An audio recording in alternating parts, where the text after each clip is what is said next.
ब्रजराज की कहानी भारतीय साहित्य और इतिहास में एक प्रेरक कथा के रूप में जानी जाती है, जो लगन और गुरु भक्ति का अद्भुत उदाहरण प्रस्तुत करती है। ब्रजराज एक गरीब और साधारण परिवार का लड़का था। वह बचपन से पढ़ाई में कमज़ोर था और किसी भी पाठ को समझने या याद रखने में बहुत कठिनाई होती थी।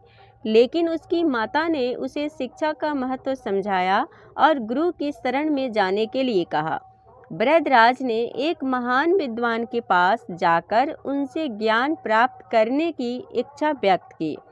गुरु ने उसकी कमजोरी और सीमित बुद्धि देखकर उसे आश्रय देने में संकोच किया, लेकिन ब्रजराज की लगन और भक्ति देखकर उसे अपने शिष्य के रूप में स्वीकार कर लिया।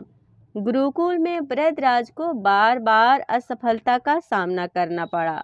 वह पढ़ाई में पिछड़ता गया और अन्य छात्र उसका मजाक उड़ाते थे, लेकिन ब्रजराज ने हार नहीं मानी। वह हर दिन गुरु की शिक्षाओं को दोहराता और अभ्यास करता। एक दिन ब्रजराज ने एक घटना देखी जिसने उसका जीवन बदल दिया। उसने एक चट्टान पर पानी की बूंदों को गिरते देखा और समय के साथ उन बूंदों ने चट्टान में गड्ढा बना दिया। इस घटना ने उसे यह सीख दी कि लगातार प्रयास से सबसे कठिन कार्य भी संभव हो सकता है।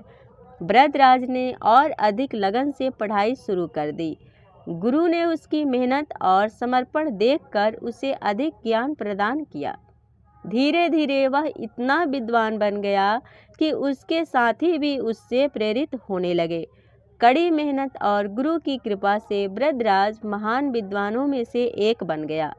माना जाता है कि उन्होंने व्याकरण के क्षेत्र में महत्वपूर्ण योगदान दिया और कई ग्रंथ लिखे।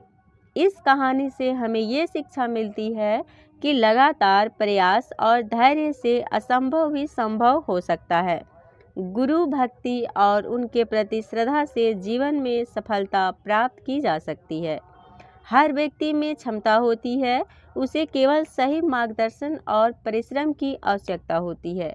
ये कहानी भारतीय परंपरा में एक प्रेरक उदाहरण के रूप में प्रसिद्ध है।